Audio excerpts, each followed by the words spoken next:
میرے بھائیوں، ہمیں زندگی میں کسی کا بھی مذاق نہیں اڑانا چاہیے، کسی کو حقیر نہیں سمجھنا چاہیے، کسی کو کم تر نہیں جاننا چاہیے۔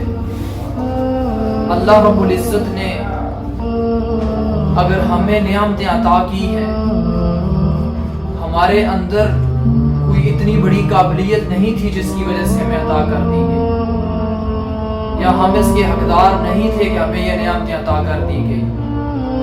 اگر کسی کو نہیں دی ہے تو اس میں اس کا کوئی قصور نہیں ہے کہ اللہ نے اس کو نعمتیں نہیں دی۔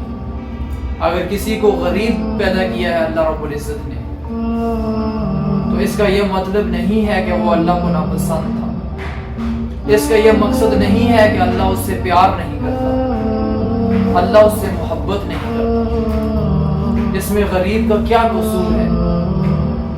اس وجہ سے ہمیں اترانا نہیں چاہیے، ہمیں تکبر نہیں کرنا چاہیے، کیونکہ پتہ نہیں چلتا ہے اللہ رب العزت یہ قدرت کا نظام ایسے ہے کہ کب پلٹ جائے، غریب فقیر کو اللہ رب العزت امیر بنا دے، کب اللہ رب العزت ایک امیر کو، بادشاہ کو گدی نشین بنا دے اور اس کو فقیر بنا دے۔ میرے بھائیوں، اس کائنات میں اللہ رب العزت نے ایسا کیا بھی ہے، چنانچہ نداولھا بین الناس کی تفسیر میں شیخ لکھتے ہیں کہ عید کا دن تھا، نیا جوڑا تھا، نئی نئی شادی ہوئی تھی، اور دروازے پر دستک دی گئی کہ فقیر ہوں، غریب ہوں، اللہ کے نام پر آج بڑا دن ہے، کچھ دو۔ تو جو خامن تھا وہ خوف خدا تھا، اس کے اندر وہ اللہ سے ڈرنے والا تھا، پرہیزگار تھا۔ اس نے بیوی سے کہا کہ جا کر اس فقیر کے اس جولی کو بھر دے، اس دامن کو بھر دے۔ تو وہ بیوی کچھ کھانے کا سامان اور کچھ لے کر وہاں گئی۔ جیسی ہی اس بھکاری پر اس کی نظر پڑی تو کیا ہوا کہ اس نے چیخ ماری، اور چیخ مارتے ہی وہ بے ہوش ہو گئی، نیچے گری اور بے ہوش ہو گئی۔ خامد اٹھا، اس نے پانی چھڑکا، اندر لے آیا، وہ کہا تجھے کیا ہو گیا؟ میں نے بولا تھا کہ فقیر کو اس کی تو مدد کر، اس کو تو کچھ دے۔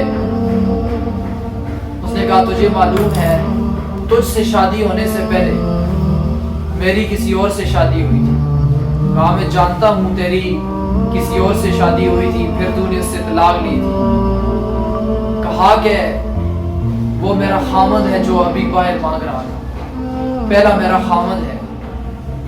اس نے پھر واقعہ سنایا کہ اسی طریقے سے عید والا دن تھا، ہماری نئی شادی ہوئی تھی، ہم بیٹھے تھے، دروازے پر دستک دی فقیر نے کہ فقیر ہوں، مسکین ہوں، اللہ کے نام پر کچھ دو۔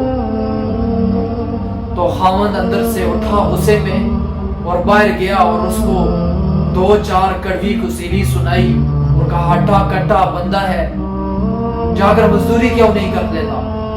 کیوں ہمارا دماغ کھا رہا ہے، ہمارے سر کو کیوں کھا رہا ہے؟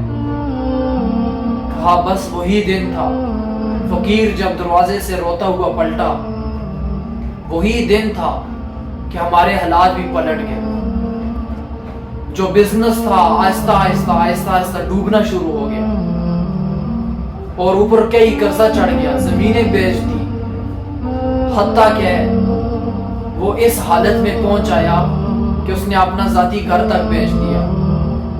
اور جب میں نے دیکھا کہ اللہ رب العزت نے اس کو کسی عذاب کے اندر گرفتار کر لیا ہے، تکبر کی سزا دنیا میں اللہ دے رہا ہے، تو میں نے اس سے طلاق لی اور اس سے میں نے شادی کر لی۔ کہا کہ یہ تو میرا پہلا والا خامن تھا، تو اس وجہ سے میں روئی اور اس وجہ سے میں چیخنے کے بعد میں بے ہوش ہو گئی۔ اس نے کہا اس سے بھی عجیب بات نہ بتاؤں؟ کہا کہ جی اس سے عجیب بات بتائیں، کیا ہے؟